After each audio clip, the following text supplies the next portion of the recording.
everyone, I'm Dr. Neda. I'm a single mom of 2 teenage sons whom I love and, like every parent, want the very best for. I consider myself a very strong woman capable of doing many different things. I grew up in Middle East where I witnessed firsthand women fighting for their rights on a daily basis. So you can imagine how thrilled I am with the rise of the divine feminine in human consciousness. Although it's a paradigm that's slow to change and it's encountering a lot of resistance, I see glimmers of light everywhere, including at my boys' all-military school, where they've appointed the first female president in the 110 years of the school's history. What concerns me is that pendulums tend to swing from one polarity to another, and I'm concerned that masculine energy will not be respected and honored, and it will lead to more separation between men and women. In a perfect world, we will find a balance between divine masculine and feminine polarities. In doing so, we can unravel the division that impacts us all. This is the reason why I'm inspired to do these interviews, to shine a light on a positive balance. So what is a divine masculine? What does it entail and what does it bring forth? Men in their positive polarities, they're calm, they're centered, they're supportive, they're secure, rational, and very reasonable. They are clear-minded and action-oriented. They're powerful and decisive, and they guide with courage and self-discipline. They're reflective thinkers who passionately guide and help others. These extraordinary men are the ones who lead from their hearts and not with their emotional egos. The wonderful men that I'm privileged to interview are the reflective of the positive polarity of divine masculine. These are quality men who are strong, respectable, honorable, and really deserve to be celebrated. Please go ahead and hit that like button, comment, ask questions, share, and subscribe. You're a very valuable part of this movement, and your opinion really matters. Thank you very much. Light, love, and blessings to you all.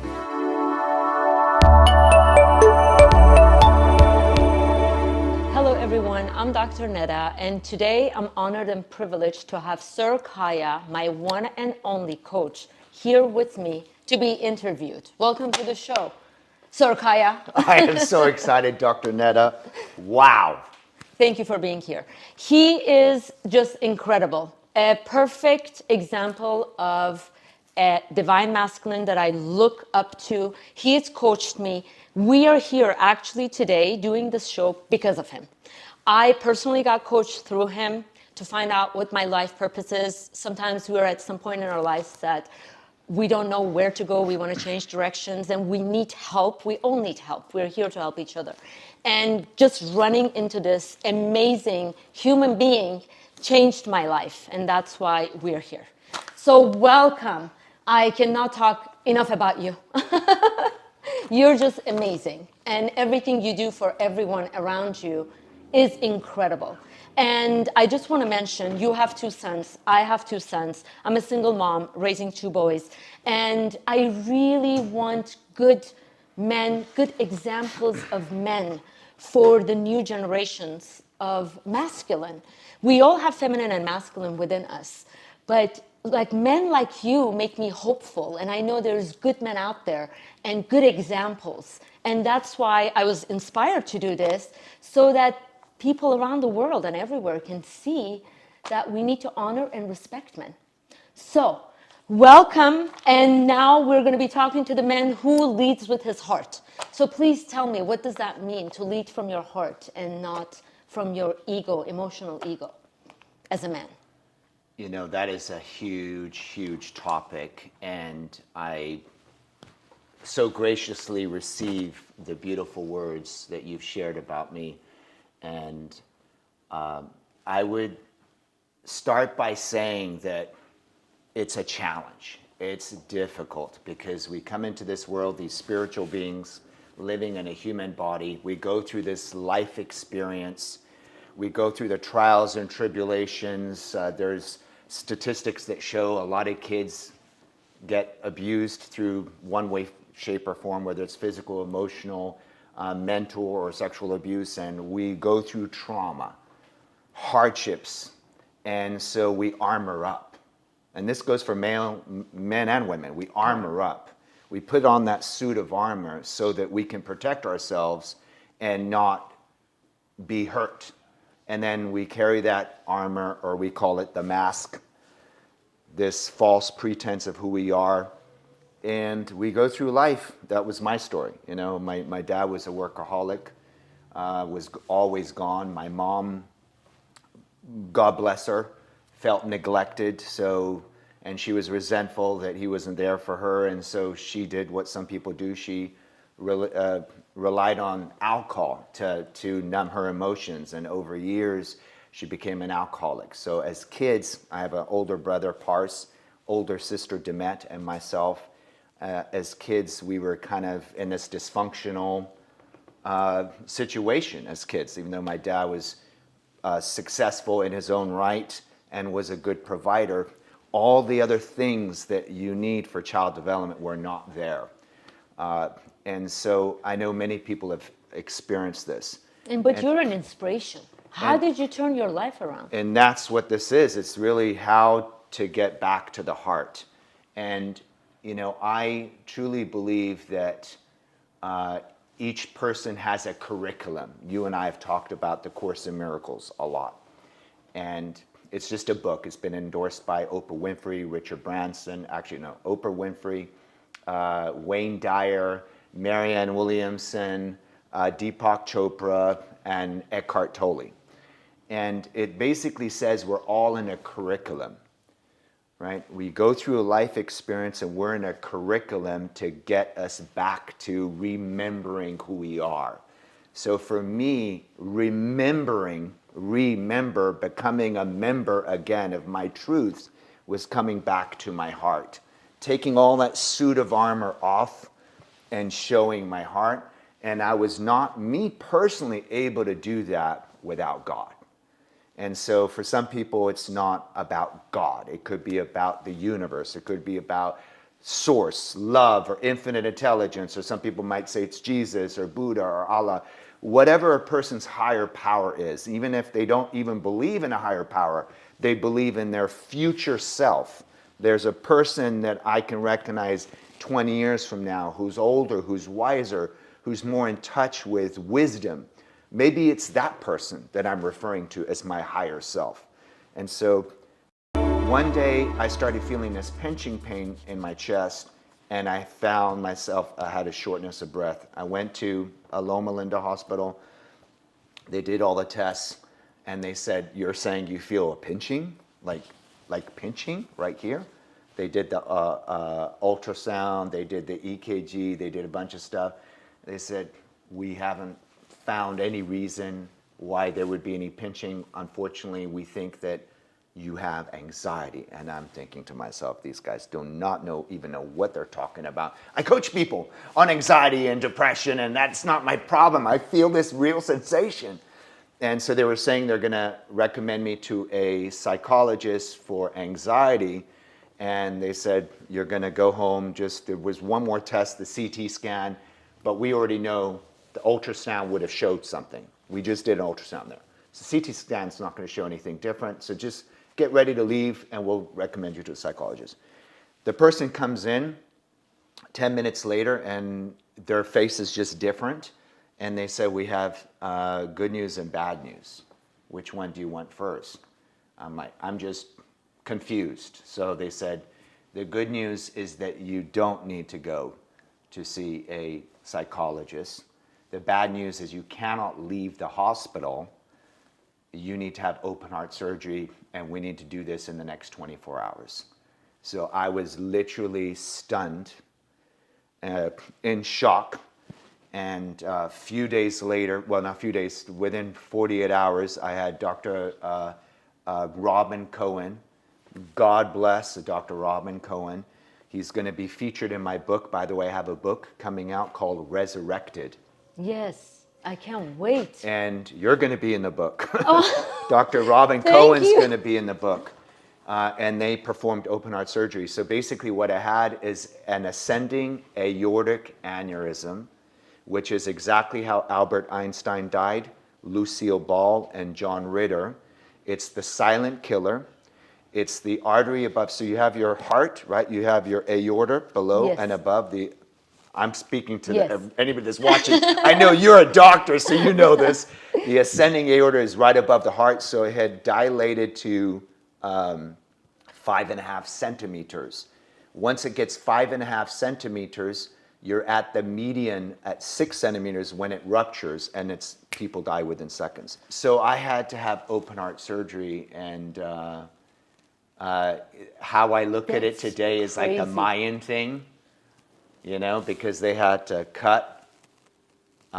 These are graphic details, so you can decide if you want to keep this. They had to saw the sternum. They told me it took a long time to get through the sternum. They had to open up my entire rib cage, and they had to do the thing. But it's almost like so symbolic of opening your heart. So symbolic. It's crazy if you look at it from a spiritual level. From a spiritual level, yeah. And how did your life change after that? I never asked you that question. I really wanted to know. I think this is part of the reason why I'm here and why I'm in my heart. As a coach for many years, dealing with people that have post-traumatic stress disorder, we don't just coach Fortune 500 companies. We do therapy coaching for people that have depression, anxiety, and veterans that suffer from suicidal thoughts from post-traumatic stress disorder. The Dr. Robin Cohen, he said, I want you to know you are a physically fit person, you work out a lot, you have a certain lifestyle. I want you to know that you are going to go through a depression and you're going to go through anxiety. I've done this surgery on hundreds and hundreds of people. Sometimes it's not till their 70s, and at that point, it's not as big a deal. But for a young man that is all about the lifestyle and exercise, it is going to be very traumatic for you. And I'm thinking to myself, what is this man talking about? Don't be telling me I'm going to be going through this on top of actually having an open heart surgery.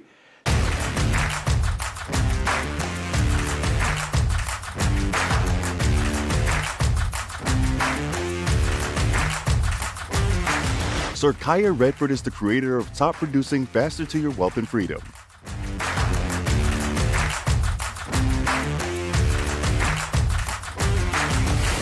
As a success coach for Fortune 500 companies for over 20 years, Kaya trains the top 1% of producers, leaders, entrepreneurs, influencers, and salespeople all over the world. So I'm wanting to delete it. I'm wanting to tell him he's wrong, but I'm not going to tell the person that's going to cut my heart, I'm not going to try to disagree with him and upset him. So I just I just shut down, and even more shock. And so the process was extremely painful, and my ego, the armor, right, came back 2-3 months later, and I'm speaking to Veronica. You know, Veronica is my partner, and I'm saying, he was wrong, Dr. Cohen. I haven't gone through a depression, right? I'm good. Look how strong I am. I'm hiking and I'm doing this stuff. And Veronica said, oh, yeah, I mean, just don't worry about what he said. You're good, you're good. I'm like, he was wrong. Tell me, confirm that he was wrong. I haven't gone through depression, anxiety. She's, Kaya, just relax. Don't think about it, don't worry. And I'm getting upset and pissed that she's not agreeing with me that he was wrong and that I didn't go through this. And then eventually I pressed her, and she said, really, Kaya? I'm like, yeah, really what?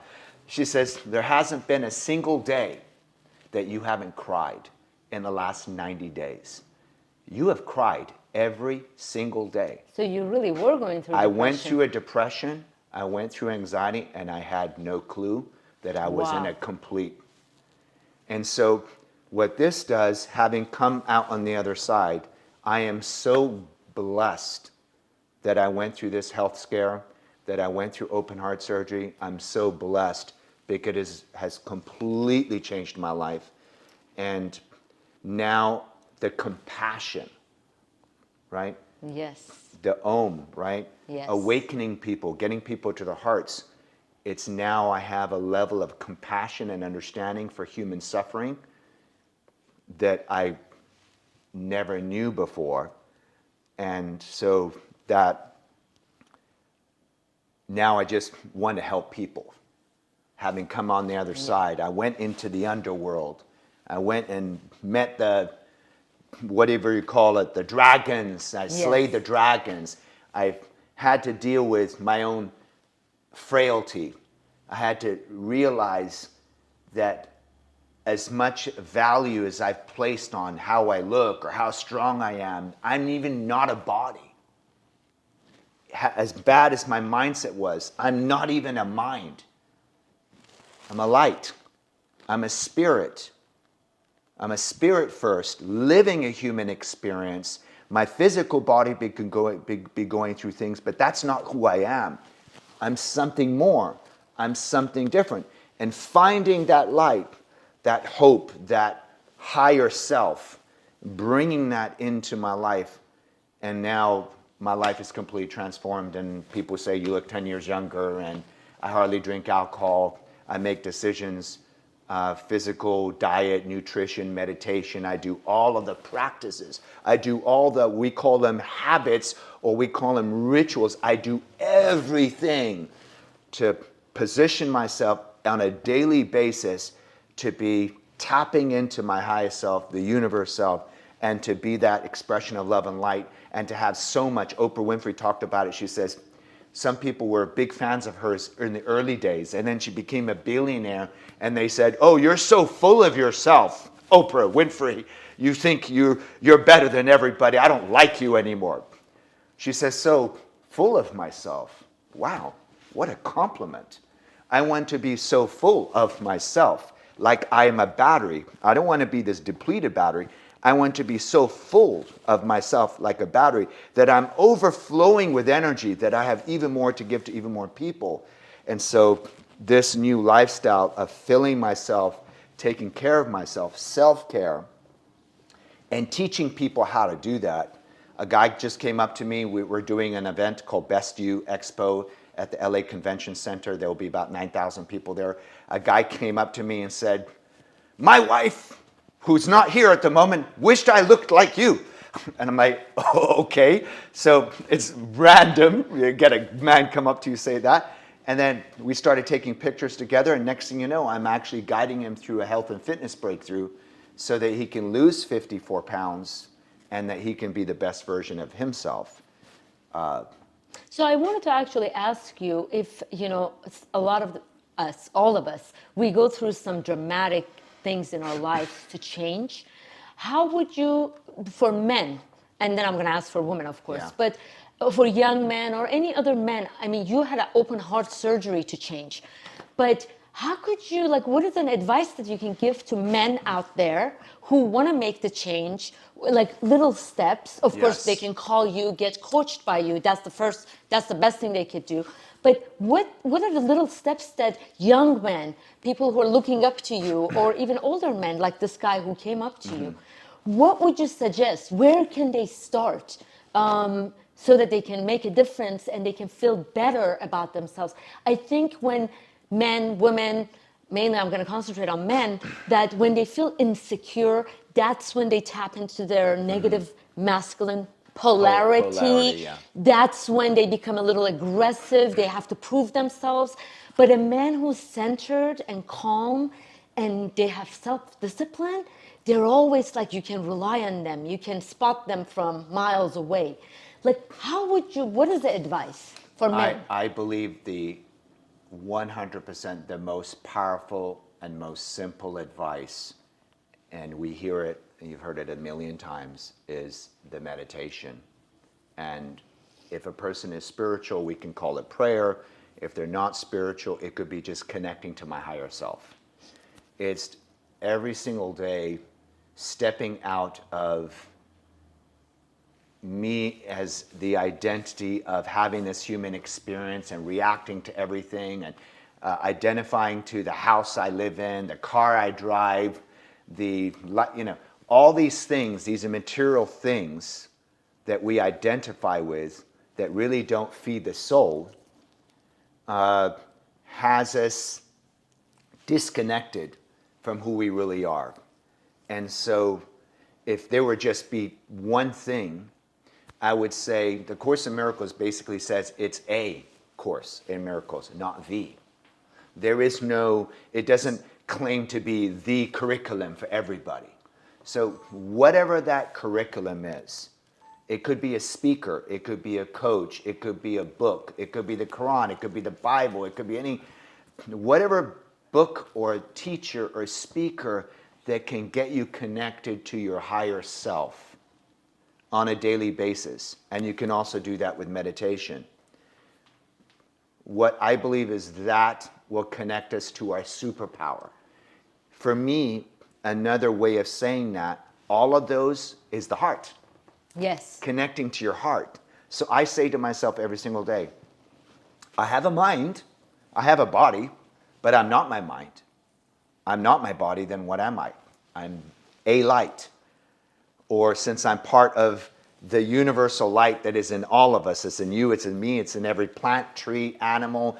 One could even say in a crazy way, it's in the cement, it's in the rock. Yes. Anything that is created was created by a creator, fulfills a higher purpose in this universe, that which it's serving right now. Yes. So I start to see that. And I start to step out of the ego. The ego always wants something, always needs something. It's never at peace. We call the ego, another word some people don't know, like, okay, ego, like how do I define the ego? Ego is defined as fear. Mm-hmm. So if you want to know what the ego is, think about what you fear, that's all the ego. Mm-hmm. The ego sees each person as separate, isolated. And since I'm separate and I'm isolated, and this is all unconscious, like we're not even thinking this. So as I'm saying this, you might go, where am I thinking that? Because I'm separate and I feel isolated, I don't feel safe. I don't feel safe financially. I don't feel safe in my relationship because my partner could be cheating, could be seeing someone else. I don't feel safe with my kids because one day they could go to school and something could happen to them, and like human trafficking, like there's so much to be fearful of in this worldly experience. And if we're in that vibration, we're never going to be at peace. We're never going to be able to. So when you say, what's that one thing? It's dedicating myself to going inside to the heart. And there is many, many ways to go about that. So whatever calls the person is the way that gets you and me to my heart. That is what the Course in Miracles says. That is your curriculum. Yes. Like where your heart is where your treasure. Where your treasure is where your treasure is where your heart is. Yes. I really love that quote, and I then, think when we live from our heart, that's why nowadays a lot of the times, like even with my kids, they say high value men are 6 foot tall, a lot of money, and they have a great body. We know someone, and I'm thinking that's not high value men. That's a disaster. If he, I can say it, that's a shit show, if I can use the word. What is a high value man? Like you are a high value man, and I know that I think a high value man for me is a person who lives from the heart. Yes. A person who supports and guides people. Correct. That's lives from their heart and shares that. You know, we've all been given a gift. We've all been given a higher purpose. You know, they say that you choose your purpose. In actuality, as you choose your purpose chooses you. I was just going to say. The universe is saying you. So maybe we're a teacher, maybe we're a doctor, maybe we're a lawyer, maybe we're a musician. Whatever is that innate calling or gift that you have, you're using that gift to empower and elevate people. Even if you're a comedian, even if you're Jim Carrey, and your job is nothing more, nothing less, but just to make people laugh. Jim Carrey actually even said this. He said, with all the stress and anxiety and stuff that people have to deal with every single day, when they come and see my movie, I give them an escape, an hour or 2 hours, so they get to laugh. They get to laugh at me and laugh at the character, and so that's his gift. Sir Kaya was recently knighted by Prince Rafael of Spain. Knight of the Royal Order of Constantine the Great. And was also honored by the United Nations with the Humanitarian Award. Kaya Redford! Wow! Lose all of your own motives. Empty your heart from ego, greed, and illusions. That would be the death of self, the end, and the beginning of life, beginning of oneness and completeness. Right? Exactly. It's to getting people, so really about, what do they say, the 3 E's? Educate, elevate, and excite. you're doing something to have a positive impact on other people's lives. And some people are very, with their tribe. They want to do this, help their kids and their family. They're not super altruistic. That's fine. Exactly. Maybe your purpose is to raise, if you weren't altruistic, which I know you are, and you wanted nothing more but to raise two incredible sons that you get to be proud of, that they a great contribution to society, that's enough. That's great. Absolutely. And if you want to go beyond your two sons, like me, I want to go beyond my two sons and help, Steve Harvey. Steve Harvey had one of his sons, and I watched a show where he had one of his sons, and they were asking him, the son, how do you feel, your dad is so busy? He wakes up at 4 o'clock in the morning, he gets to bed at 10 o'clock at night. He's on a grind 5-6 days a week, that he doesn't have time for his family. And the son got choked up and cried and basically said, you're right. We don't have much time with our dad. But God has used my dad for an even higher purpose. It goes beyond just being there with us. He's a father figure for the world. That's And beautiful. So we're part of that. So anything we can do to help people, heal, grow, expand. We train real estate, mortgage, financial services, the banking industry, network marketing, people that want to produce in their career at a higher level and make more money. But at the end of the day, while we're doing that, we're really teaching them and guiding them to connect to their hearts. Because, like you said, I want the 6-foot man with the nice house and the nice car and all this stuff. Where's the heart in that? Where's the happiness in that? Where's the love in that? Where's the peace? Where's the sex in that? No, what good is it? He's 6 foot, he's this, he's that, but he hardly ever wants to touch you. What good is that? But you fight and argue every single day. And there's like no we need to get communication. beyond Yes. this ludicrous goals, and we need to really connect to what really we want. I truly believe most people don't have a clue what they want. But And what they believe it want or is just not, I happiness. believe happiness and love. Everybody wants to be loved, as we were talking. Correct. They're unseen, unheard. Every person wants to be seen and Yes. heard and loved, period. And you can't do it on your own. You need another person. That's like, I always think I can't see myself. I can see myself when I look at you. Yes. I can see myself.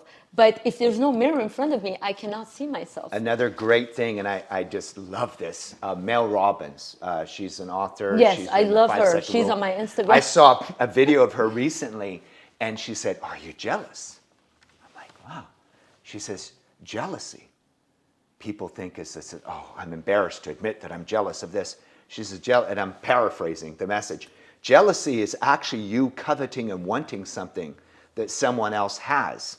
And basically, Jungian psychology says you wouldn't see something in another person If you don't have it in yourself. if you don't have it in you. The Yes. fact that you see another person. And she says, actually, it's a good thing because it means that you want something and you get to discover you have that ability in you. And it's one of the steps in the process of you manifesting and creating that experience for yourself. So that wanting right. and that craving and realizing you have it and realizing it's now my time. This person is a mirror reflection to me Yes. that I need to do this. So, Sir Kaya, what does love mean to you? When I think of love, the simple wisdom I feel is the person that we need to love first and foremost. We could say the universe, love, God, source, absolutely. It's really love thyself. Love thyself. I think searching for love, which is what a lot of people do, they search for this person to love and to complete them, is looking on the outside and trying to get something to fill a void or a hole on the inside. So for love, when you say, what does love mean to me? It's being happy, acknowledging appreciating myself. And then from there, how can I share that? How can I add to? How can another person add to me? How can we add to one another? My wholeness, their wholeness, adding instead of filling their needs. By the way, this is a hot topic because I have a coach, his name is Paul, he's incredible, and he does believe in needs. You know, what are your needs? And you know, how can your partner fulfill your needs? So I'm not saying that there's not two sides or two ways of looking at this.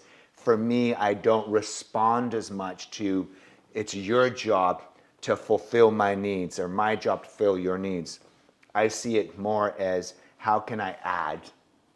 How can we complement each other? How can we add value to each other in all ways? In the bedroom, passionately, with sex, in careers, as a friend, as a partner, and so love to me there is about giving and receiving, and hopefully, for me, not coming from what I need to what you need, but I'm also not making that wrong. Yes. Because I know there's just different ways of looking at it. Sometimes I look at needs, and I think maybe that's my issue, and I could work on that perhaps. I look at needs as neediness. Yes. As opposed to needs necessarily could actually be, here's what I want. So in neuroscience, neuro-linguistic programming, we do breakthroughs also with people in relationships.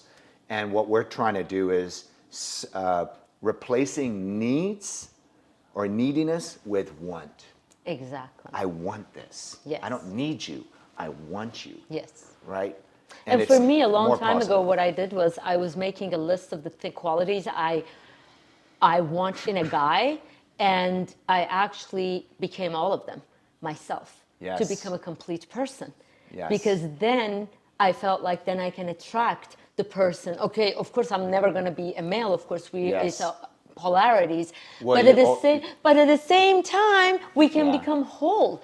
Correct. What do you need in the other person, and why can't you provide that to yourself and bring that to the table? Yes. And as you said, two complete people coming together is beautiful because they can really enrich each other's lives rather than being, not complete and trying to, okay, this is what I need, that's why I'm with you. Goes back to the ego. The ego goes, I'm deficient. Yes. I'm in need. I'm in scarcity. Yes. I have my voids or my holes or my gaps, and I need to take something from you. The ego is out to get, not to give. That's correct. Out to get. And then it creates this unhealthy, toxic relationship where, I've had couples in coaching where both of them are in the needs. Mm-hmm. Both of them are, it's you owe me this. And you, like all about what you're not giving me. And what the Course in Miracles says, only what you give you get to keep. Will you ever get. And true. It also says, only what you're not giving or what you are not giving is what you're never going to get. That's correct. So if we shift our mindset around love as how I can give, and in giving we receive. Yes. There's nothing that feels better when you lit up your partner and your partner is across from you and you do something, a gift, a gesture, an expression, a letter, a something, and you draw them to tears. They're receiving that gift, they're crying, they're emotional, and what do you feel inside? When they get to that emotion, you feel that. So literally what you give is actually what you're receiving. And actually, the Course in Miracles will go one step further and say, there's only one of us here. Yes. There's only one of us here. We're all one. So we get to stop this separation. I don't like politics. I don't like divisiveness. You and I are members of a group that I started called A Dream to Bring the World Together, really bringing world unity. And what I want to convey, and I'm not the only person, there's many people doing this, is that we're all one.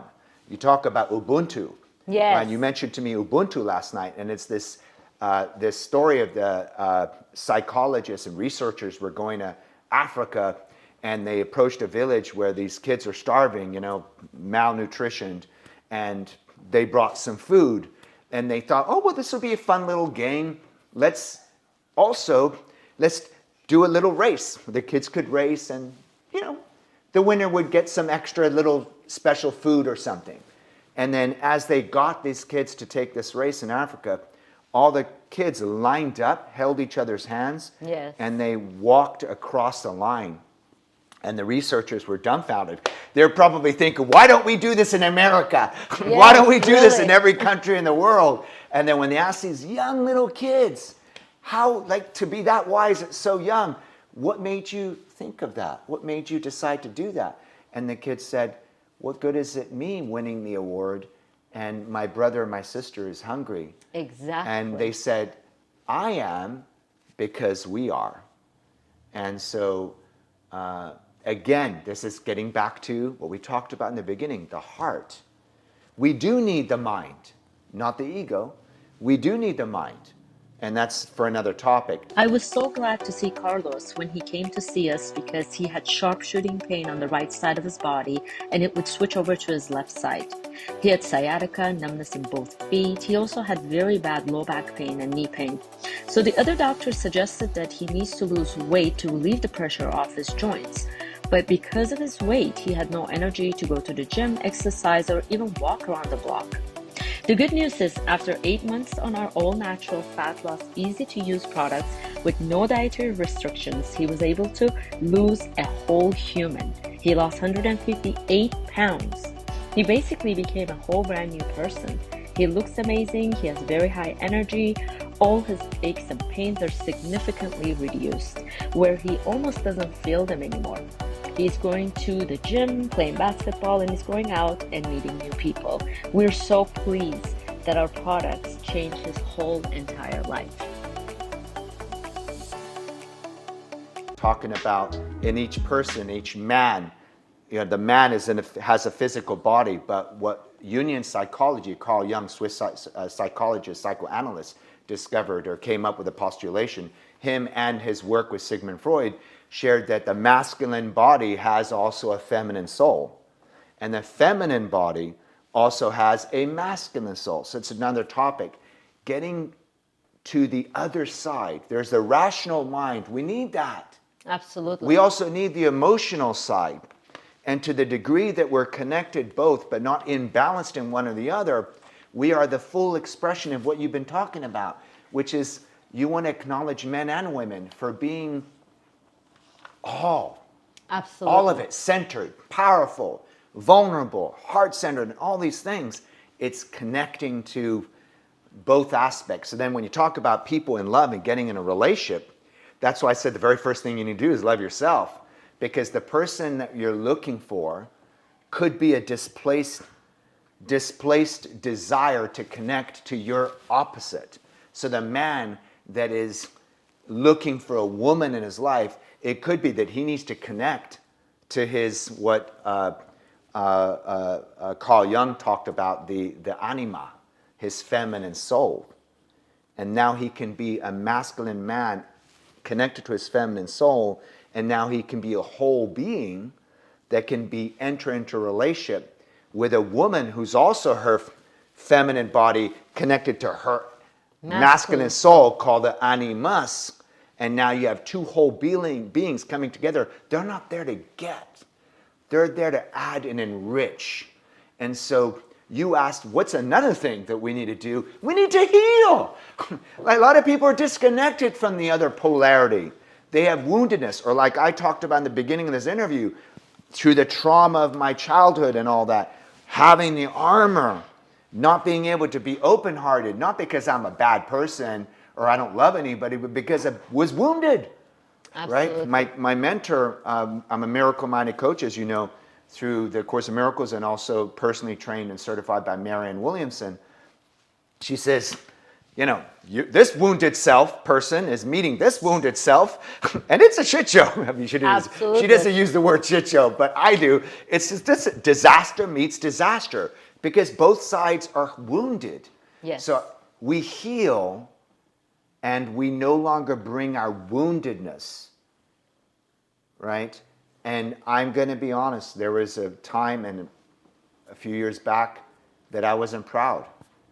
Even being in a positive place in my life, there was a person who was, how I experienced it, was being very disrespectful at the table, and my sons were there.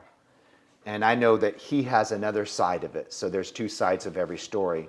But I was, in that moment, I was not able to take care of myself. I was getting triggered and triggered. How could he say that? My sons are here. This is the first time we're all getting together.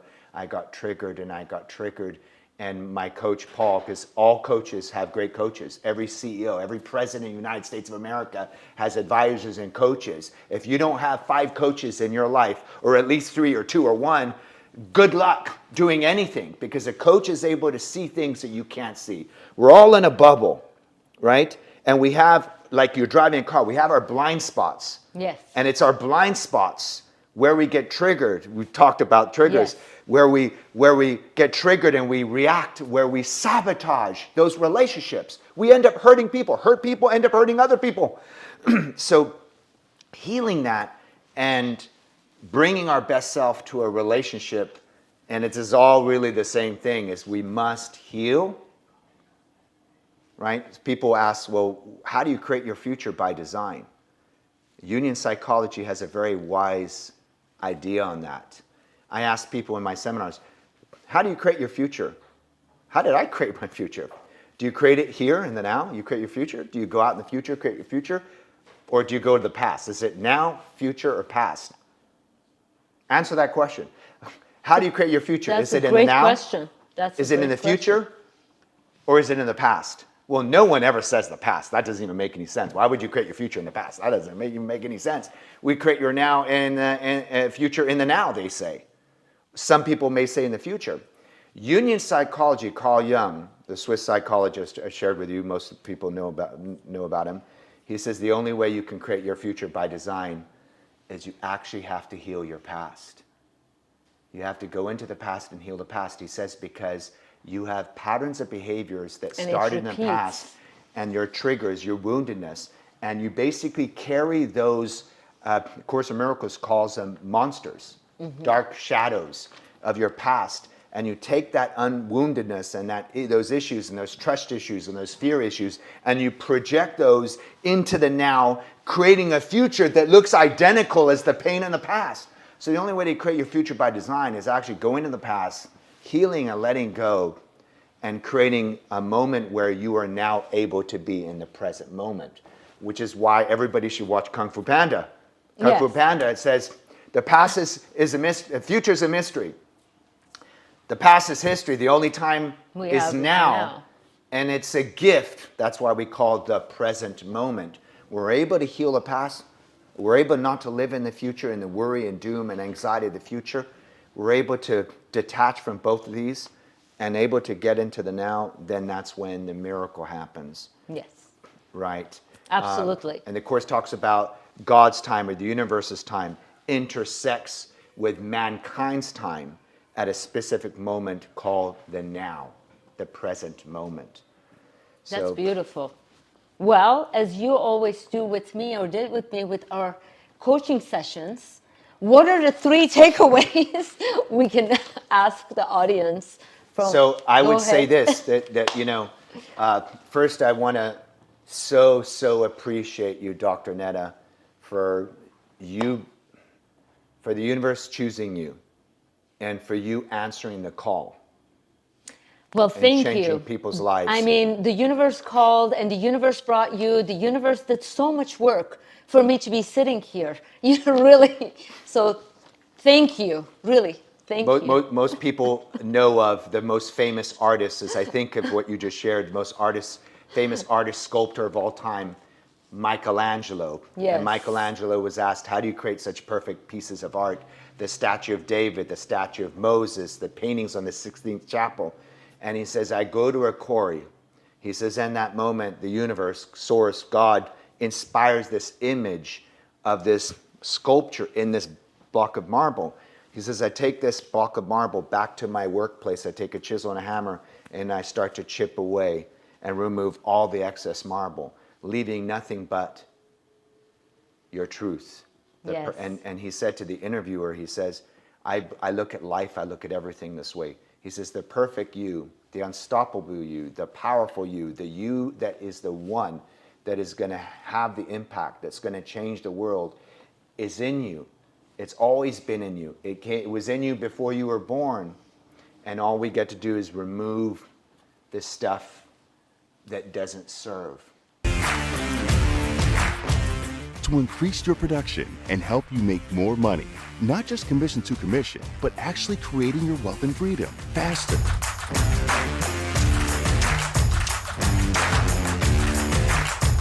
He specializes in the banking industry, real estate. He has trained the #1 Century 21 office in the world and the #1 agent in the world, Marty Rodriguez. He trains the mortgage and the financial services industry too.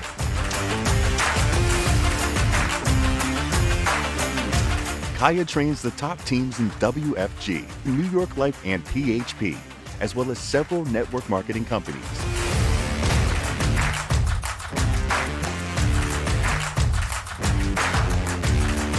I'm here at Dr. Neda's office again. I'm a regular patient. I come for acupuncture and massage. I love the acupuncture, especially for my allergies. It's really helped clear my sinuses. And, you know, this time of year, it's really difficult for me with my allergies. I don't like to take the medication, so I find that the acupuncture helps. I've also been helped in my neck and shoulders and my lower back. And I highly recommend the service here. Dr. Marjan and Dr. Neda are just wonderful. And I hope to see you here. سلام، منصور سلیمان هستم. چندین ساله من با ناراحتی پا سالکنی دارم میذارم، البته نه اینکه پیش دکتر مطمئن نرسته باشم. حقیقت قضیه هم اصلا به علم طب سوزنی و همچنین ماساژ درمانی هم باور نداشتم. ولی به من گفتن که حالا یک سری به کلینیک که خانم دکتر ندا مهربانی در تازه‌رو بزنم و این کار کردم. حالا 2-3 روز من دارم میام اینجا، نتیجه بسیار خوبی گرفتم و خدا رو شکر همیشه که هم از خانم دکتر ندا مهربانی تشکر می‌کنم، هم از خانم دکتر مرجان و هم از اینکه کارشون بسیار بسیار مهربانه. شما هم امتحان. Please go ahead and hit that like button, comment, ask questions, share, and subscribe. You're a very valuable part of this movement, and your opinion really matters. Thank you very much. Light, love, and blessings to you all.